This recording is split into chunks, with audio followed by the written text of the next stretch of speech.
अयोध्या में भी बाबा साहब डॉक्टर भीमराव अंबेडकर की 134वीं जयंती बड़े ही धूमधाम से मनाई गई। शहर से लेकर ग्रामीण क्षेत्रों तक विभिन्न कार्यक्रमों का आयोजन किया गया, जिसमें शोभा यात्राएं निकाली गईं और शहर के प्रमुख चौराहों पर राजनीतिक एवं सामाजिक दलों द्वारा उनका स्वागत किया गया। जयंती का कार्यक्रम देर रात तक चलता रहा, जिसमें बाबा साहब की प्रतिमा पर माल्यार्पण किया गया और केक काटकर आतिशबाजी के साथ हर्षोल्लास पूर्वक उनकी जयंती मनाई गई। सभी राजनीतिक और सामाजिक दलों के लोगों ने इस अवसर पर कहा कि बाबा साहब ने समाज के सभी वर्गों को समान अधिकार दिलाने के लिए अपना जीवन समर्पित कर दिया। उन्होंने ये भी कहा कि बाबा साहब द्वारा लिखा गया संविधान सभी के लिए है और उनके दिखाए रास्ते पर चलकर ही देश और समाज तरक्की करेगा और भारत फिर से सोने की चिड़िया बनेगा। इस प्रकार अयोध्या में बाबा साहब की 134वीं जयंती पूरे उत्साह और सम्मान के साथ मनाई गई, जिसमें उनके योगदान और विचारों को याद किया गया।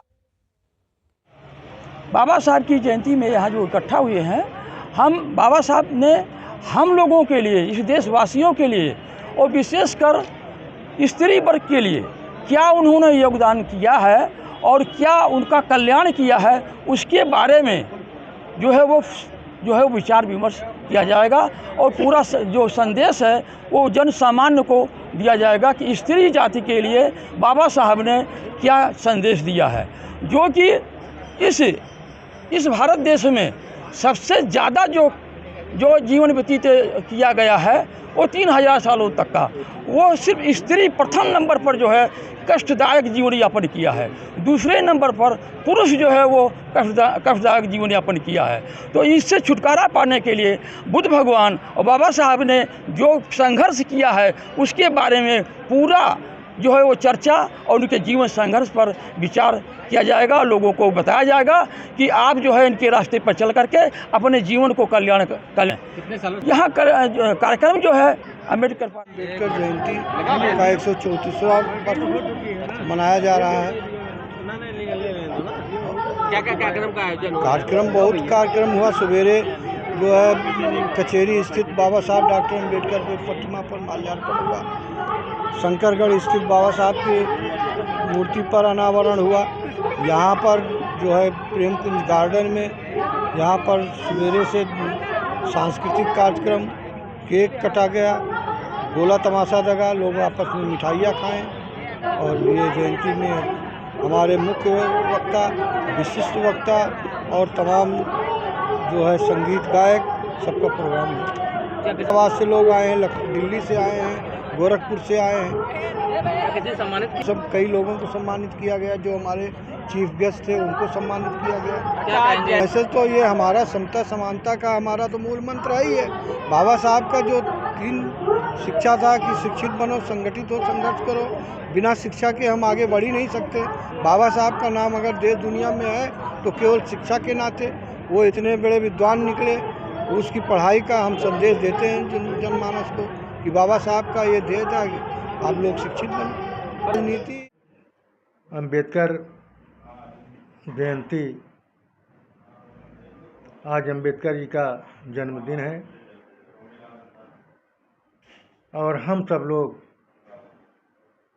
अम्बेडकर जी को अपने हृदय से मानते हैं और उन्होंने कहा भी है कि जब समाज को ज़रूरत पड़ी तो महाभारत की जब रचना का श्रेय या रचना करने का श्रेय वेद व्यास जी को जाता है और रामायण लिखने का श्रेय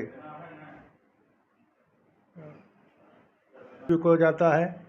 और हमारी जब ज़रूरत पड़ी तो समाज ने हमको माने पुकारा, बुलाया, तो हमने भी समाज के लिए संविधान की रचना की, संविधान को लिखा और उसी के आधार पर आज यह पूरा जीवन और पूरा संविधान, पूरा देश चल रहा है।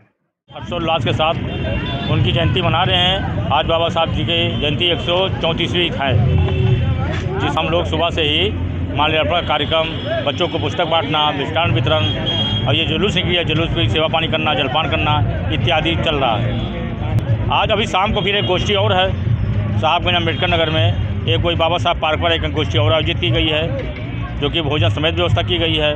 दूसरा व्यवस्था की गई है आप प्रेम कुंज गार्डन में पंसील होटल के सामने। आपके बताए हुए रास्ते पर हम लोग चल रहे हैं, उनके मार्गों का अनुसरण करें, ये उनकी सबसे बड़ी श्रद्धांजलि होगी। उनके विचारों को हम लोग आत्मसात करें, यही बाबा साहब का वचन और नीति है। बजरंगी प्रसाद गौतम, वरिष्ठ नेता। आज हमारे वार्ड में जो है जलकर भी पड़ता ही है, सामने ही पड़ता है, तो आज हम लोग जलकर कर्मचारियों के साथ जो है बाबा भीमराव अम्बेडकर के चित्र पे माल्यार्पण किया गया। और जितने भी जो है जलकर के कर्मचारी थे, अधिकारी थे, लगभग 40-50 लोग, उनके साथ मिठाई बांट करके, लड्डू खिला करके उनका जन्मदिन दी गई है। उसके बाद अपने वार्ड में बीजेपी के कार्यकर्ताओं के साथ और वहाँ पे सोनकर कॉलोनियों में यही जो है माल्यार्पण करके और लड्डू बांट करके वहाँ मनाया गया। शाम को यहाँ पे जो है रैली निकलनी थी, यहाँ पे भंडारा करके बाबा साहब का जो है जन्म वैसे बस वही सद्भावना है, सब लोग एक साथ रहें और जैसे ही भाईचारा बना हुआ है वैसे ही चलता रहे, यही मैसेज है। नीति जो है आजकल भी जो है वो चल रही है, वो बहुत ही गलत है और समाजवादी पार्टी अपनी पूर्व में भी कृत्य से जो है वो परेशान है और आने वाले समय में भी उनको जो है इस जो अभी जो उन्होंने बाबा भीमराव अम्बेडकर लेकर के जो राजनीति चल रही है, तो आने वाले 2027 में उनको खामियाजा भुगतना पड़ेगा। सौरभ सिंह पार्षद।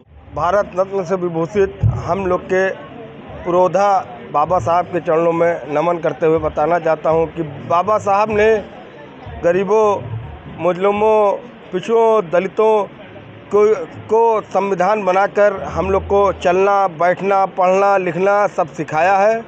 अब हम लोग चाहते हैं सभी लोग, हमारे जो नौजवान हैं, जो हमारे बुजुर्ग हैं, सबको चाहते हैं कि बाबा साहब के जो संविधान में उस रास्ते पर चल के उनको याद करें और उनको नमन करें कि वो आज के कलयुग के भगवान जो है हमारे बाबा साहब ही हैं। पहले आज अंबेडकर जयंती पे जो है सभी देशवासियों को हार्दिक बधाई व शुभकामनाएं देता हूं। और आज बहुजनों के मसीहा बाबा साहब डॉक्टर भीमराव अम्बेडकर जी का जन्मदिन है और उन्हीं के बताए हुए रास्तों पे मैं ये अपील करूंगा कि लोगों से कि वो चलें और देश के निर्माण में अपना सहयोग और योगदान करें। मेरा नाम अनिल कुमार एडवोकेट है जी। मैं